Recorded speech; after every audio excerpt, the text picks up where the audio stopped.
Guruve Gaura Chanjaya Radhikaya Tadali Krishnaya Krishna Bhaktaya Tadabhaktaya Namo Namaha Vanchakalpatrubhyascha Kripa Sindhuvevacha Patitanam Pavanebhyo Vaishnavebhyo Namo Namaha Jai Shri Krishna Chaitanya Prabhu Nityananda Shri Advaita Gadadhara Sivasari Shri Gaura Bhaktavinda Hare Krishna Krishna Krishna Hare Hare Hare Rama, Rama Rama, Hare Hare.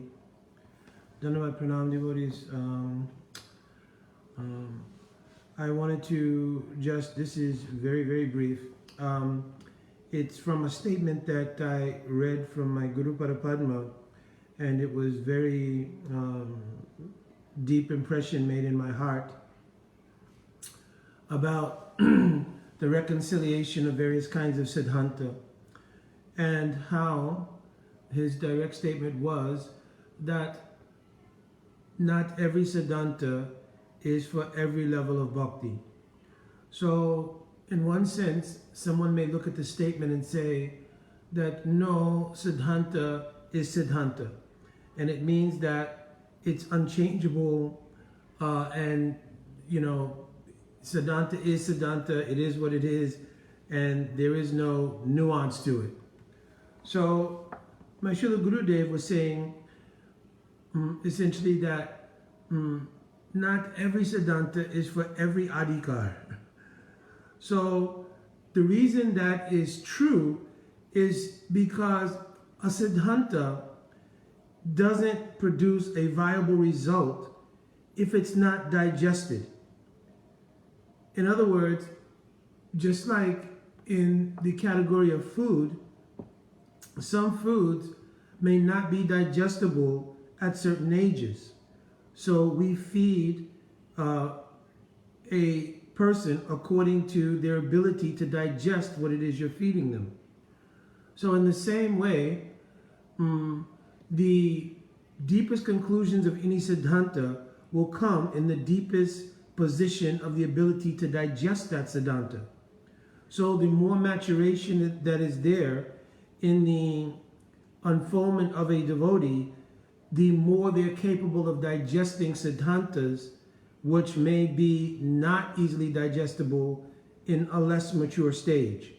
So my Guru Padma is making this statement, not all Siddhanta is for all persons at all stages. So then what does that mean practically? Does that mean that Apasiddhanta will fill in the places where Siddhanta may not be digestible for someone? That's not the statement at all. It means that the Siddhanta may be presented in a way that is digestible and suitable to allow the person to grow on that foundation to accommodate the next level or understanding of that same Siddhanta in a deeper way. Just like in Srimad Bhagavatam it is mentioned, Tulya Bhagavata Krishna Vibhusavasrai, Prati Shloke Prati Akshare Nana Artakai. Even in Srimad Bhagavatam, you could read one verse, and the Dwani means the echo of Artha or meanings of that verse may go on and on and on. And each time you read the verse, a deeper and deeper meaning may come and more realizations may come, because spiritual substance is dynamic. It is not stagnant. It's not like the test questions you had at university. This is the answer, finished, right? So Siddhanta is a conclusive truth, but that conclusive truth is also unfolding, and in its unfoldment, it doesn't change the essential truth, but the realizations about that truth do grow. So you may find, like in the case of our Srila Prabhupada, that in presenting a narrative about Jiva Tattva, a narrative that was suitably digestible didn't make the narrative absolutely untrue. You understand? So obviously everyone's asking, well, what is an example? So an example would be that our Srila Prabhupada said that, as an essential narrative, that we have an eternal relationship with Krishna. And by misuse of our independence, we've turned away from that relationship with Krishna, and therefore we are suffering the continual miseries in the cycle of samsara, right? And if that narrative is to be flushed out with questions, well, why? Why, Srila Prabhupada? Why did we come here? Oh, well, you misused your independence, and therefore you fell into this condition.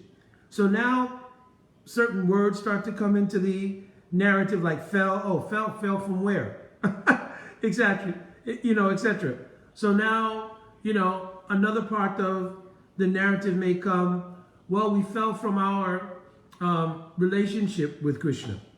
So then, in the early stages, oh yes, like I have a relationship with someone, I misuse my independence in that relationship, that creates a break in the relationship, and then I end up in a condition where I'm suffering, and now I'm trying to repair that relationship. So all of that line of thought now makes sense to someone practicing in bhakti at a certain level. As we mature and we start to look in retrospect, well, wait, if we were in a relationship with Krishna, why would we have broken it? Because Krishna is all blissful. Krishna is complete satisfaction for anyone who's in a relationship. So now in that mature level of understanding, that initial idea of having a relationship, period, with Krishna and having misused free will and broken it, now in a more mature stage, an inquiry comes to satisfy both the earlier question about how we got here in the first place, but also the second level of understanding kicks in. How do I understand breaking a relationship with Krishna? Could that be possible? And then in our reading, oh no, it's not possible to break a relationship with Krishna. So without thinking that our Srila Prabhupada has now given an Siddhanta, we should immediately think, I could not understand the depth of Srila Prabhupada's statements at that time. Therefore, now with more maturation, I can understand there's a deeper meaning here. So now I can get the details of that deeper meaning, and now I can put things together, and now I can understand more clearly that Siddhanta. So this is a continuum. This could be with any Siddhanta and with any example of anything said by our acharyas that at a certain level we were unable to digest. I'm just giving a rough example. I don't even know if that was the best one, right? But even more, maybe more clearly, an example would be that if a young child will ask a 4 or 5-year-old, their parents, where do babies come from? Obviously, we're not going to explain adult reproduction processes, but we would explain maybe that babies come from God. So there's truth in that statement because everything comes from God. But there's certainly a lack of the details regarding the question of directly how children come into the world. But at 4 or 5, the digestive ability of that child would not accommodate the explanation of adult reproduction. As the child grows and looks back, they'll be able to make a synthesis between the idea that children come from God in a sense, and at the same time, a deeper understanding in their maturation now of what is adult reproduction. You understand? So I'm just trying to give an idea based on this statement of Srila Gurudev, how you practically see it. How not everybody can digest everything at a given time. I was recently having some discussions based on a class that I was facilitating, that the acceptance of the jivas being anadi bhada, meaning having been within the material world from anadi kal, means time without any beginning, is a difficult siddhanta to digest, even though it's directly mentioned in Srimad Bhagavatam. Anarya vidya yuktasya purushashatma vedanam smrito na sambhavanti anya ganatva ganado bhavet. This is a clear statement in Bhagavatam 11th canto. So that statement may raise in a particular level of Adhikara so many doubts. Krishna would be so cruel as to place us in the material world to suffer from time without any beginning. Also, if there's other jivas who went to the spiritual world and I came here, what was the basis of that decision? And if I was in a position to observe both, why did I choose here instead of choosing Krishna? And why would Krishna allow me to choose? So you can begin to understand that until there's a certain level of maturation and so forth, so on, some Siddhantas will raise more questions than they give answers. So, long story short, Siddhanta is Adhikara specific. It doesn't change the meaning of the word Siddhanta. In other words, we don't say, well, we can change the Siddhanta to accommodate someone. There has to be some connection with the Siddhanta, or some connection that leads to the Siddhanta. It cannot be Apasiddhanta also, right? And therefore, as devotees became a little more mature, Srila Prabhupada directly made statements correcting any misinterpretations of what he was saying regarding being with Krishna, falling, etc. In the 7th canto, Srimad Bhagavatam directly states, unless there's something to be done on behalf of the Lord, it should be concluded no one falls from Vaikuntha. So if there was an idea developed from those statements that Srila Prabhupada gave earlier, that we fall from the spiritual world, he became very crystal clear, that's not possible, right?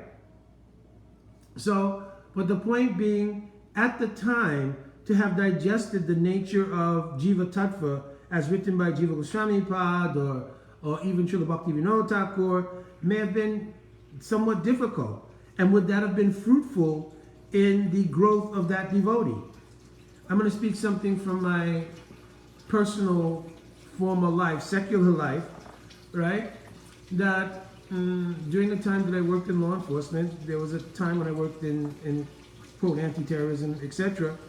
And there are certain methodologies that are used for certain things. So for instance, if someone is abducted or something like that, and we come together, the initial strategy is saving the person, getting the person out. So all of the strategies and planning go into extracting that person, right? Then later on in the debriefing, there may be a retrospective look at how the events took place to get the person abducted. But the initial strategies, the exigent plans, the emergency plans are how do we extract that person. So all planning and everything is based on that. And later in a debriefing, there is the discussion about proactive ways of preventing it from happening again. You understand? So in the same way, our acharyas, in many cases, were taking the strategy of presenting the methodology of being extracted from the material world.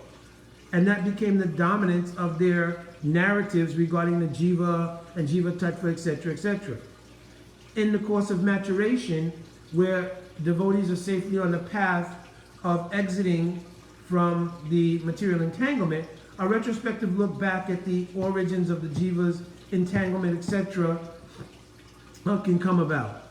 So this was a very short video just to bring up that point, because I had a discussion yesterday based on a class I gave, and simultaneously I saw in one of the articles of my Guru Pada Padma this statement, and I thought the statement was very apropos, very perfect, that essentially Siddhanta is Adhikara specific.